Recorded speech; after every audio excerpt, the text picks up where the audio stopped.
Welcome back, everyone. So great to see more and more of you joining us for these deep dives into football. And honestly, Absolutely. when we first started out, there was that little bit of, are we just going to be talking to myself here? Yeah. But seeing those view counts go up and reading your comments, it's been fantastic. It has. It really has. And we are football mad, just like you guys. So it's brilliant to have this space to just really dissect it all, Absolutely. So this week, we're not shying away from the big talking points, and that is Arsenal's 2-0 win against Leicester. Right. Now, on the surface, a decent result, but this wasn't just any Arsenal side they were missing. Right. Havertz, Saka, Martinelli, Jesus. I mean, massive names, right?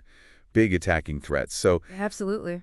the question we're really grappling with today is, did this result just expose Leicester's problems? Or was this a glimpse of a truly title-hungry Arsenal ready to, take that crown from Liverpool?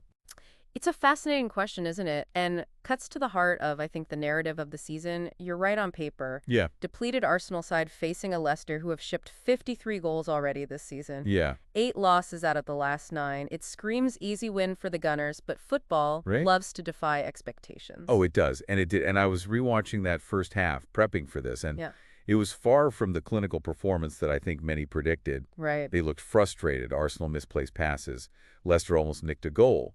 What was your read on that opening period? Well, it was a really fascinating tactical battle. I thought Leicester sat very deep, very organized, and it really forced Arsenal to try and break them down. What I think is so interesting is that even without those key attacking threats, Arsenal didn't really abandon their core philosophy. They kept probing, they kept trusting the system. Yeah. But it wasn't until the second half that things really clicked. Right, and that's where it gets really interesting. Yeah. Arteta makes a substitution, brings on Mikel Merino. Yeah. But not in his usual midfield role. He's up top leading the line as this false 9. Right. Was this a moment of genius or a moment of desperation? It was a calculated gamble, I think, that paid off spectacularly. Yeah. And I think Arteta recognized that Leicester's deep block was really stifling his midfield runners. Okay. And by putting Merino up top, he wasn't looking for a target man as such, but a player that could drop deep, drag defenders out of position, and create space for others to exploit. And exploit they did. We can't talk about this match without mentioning the 17-year-old Ethan Nwaneri. Right. I mean, what a stormer of a match. Man of the match. That run that he made to set up Merino's first goal was just pure magic. It felt like every time he touched the ball, something dangerous was about to happen. What impressed you most about his performance? For me, it wasn't simply just those moments of individual brilliance, although they were undoubtedly there. Yeah. But his tactical intelligence as well. Right. He understood how Merino's movement was creating those pockets of space, and he timed his runs absolutely perfectly. Yeah. To exploit them. And for a player so young to show that level of understanding, I thought was quite remarkable. And it really did expose a key weakness in Leicester's otherwise, I think, quite solid defensive setup. They could handle that structured buildup, but when faced with that dynamic movement and that individual flair, they struggled to adapt. Exactly. And I think it highlights the difference between a team defending rigidly and a team defending intelligently. Right. Leicester were reactive. Arsenal were proactive. And that proactive approach, I think, just speaks volumes about Arsenal's resilience, you know? Yeah. Even when missing key players. Yeah. It wasn't just about individual moments, but this collective determination to find solutions. Yeah. I mean, do you think there's a lesson there for Arteta going forward, even when everyone's fit, Absolutely. I think this match showed that Arsenal aren't a one-shit pony. Yeah. They can adapt, they can grind out results, which is a vital trait for any title contender. And it brings us back to that big question, was this more about Arsenal's strength or Leicester's failings? Right. I mean, because while they defended well in parts, 53 53 goals conceded this season. Yeah, it's not just bad luck. Yeah, that's not just bad luck. It's a combination of factors. I think, for sure, some individual errors, perhaps a lack of confidence creeping in. Yeah. But tactically, I think they seem almost too focused on containment, on not conceding. Right.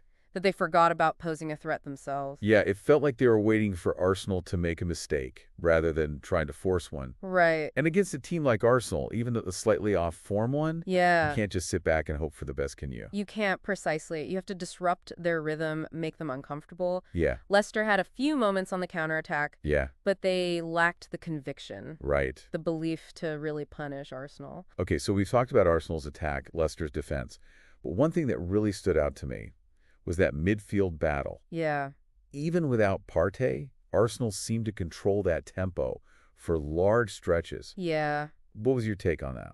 It was a masterclass, I think, in midfield management. Yeah. Jorginho, who came on later, was instrumental. Right. His positioning, his ability to dictate the pace. Yeah. It allowed Arsenal to maintain possession, starve Leicester of the ball, Yeah. and tire them out. It felt like he was always in the right place at the right time, intercepting passes, making those crucial tackles. Yeah. And you don't always see those contributions on the stat sheet, Right. but they are vital to controlling a game, aren't they? Absolutely. And that's what separates the good midfielders from the great ones. It's not just about flashy passes or long-range shots. Yeah. It's about that tactical awareness, that ability to read the game yeah. and make the right decisions under pressure. And then those decisions often have, a ripple effect Yeah. throughout the team.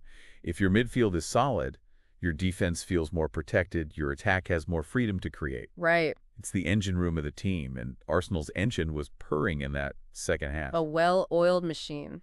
But let's not forget that Leicester did have their moments. Oh, yeah. Lewis Skelly's goal line clearance in the first half was incredible. Oh, A absolutely. last-ditch effort that could have changed the momentum completely. Heart-stopping stuff. I mean, Yeah. he read the play, perfectly anticipated the danger, threw himself at the ball. Yeah. I mean, that's the kind of defensive commitment that wins you points. Exactly. And it highlighted something crucial about this Arsenal side, their ability to weather storms. Yeah. They weren't flawless. They made mistakes, Right. but they didn't panic. They kept their composure and found a way to win. So we've seen tactical flexibility, individual brilliance, defensive resilience, Yeah, a touch of good fortune. right. It feels like we're painting a picture of a team that's growing in confidence and maturity. Yeah. Is this the Arsenal we've been waiting for? The one that can genuinely challenge for the title? I mean, that's the million-dollar question, isn't it? And while it's still early in the season, I think this performance, even without those big names, it has to send shivers down the spine of their rivals. Yeah.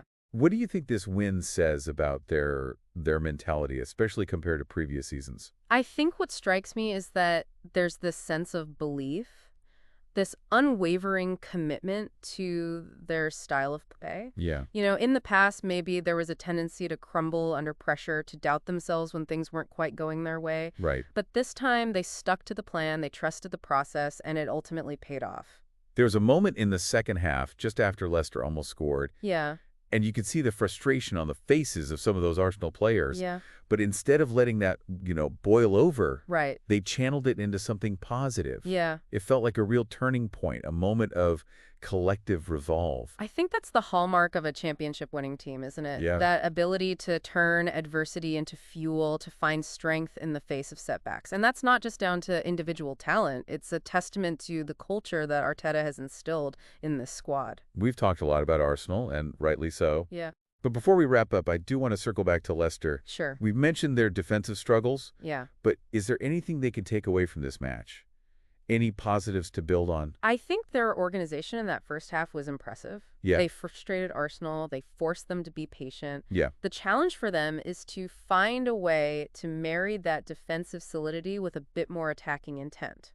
Yeah, because at times it felt like they were almost resigned to defeat. Right. Content to just keep the scoreline respectable. Yeah. To truly compete, they need to find a way to pose more of a threat going forward. Absolutely. They have talented players. Yeah.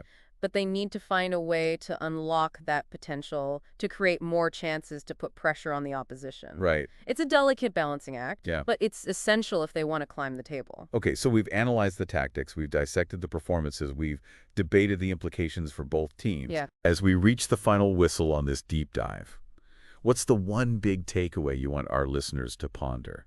For me, it's this.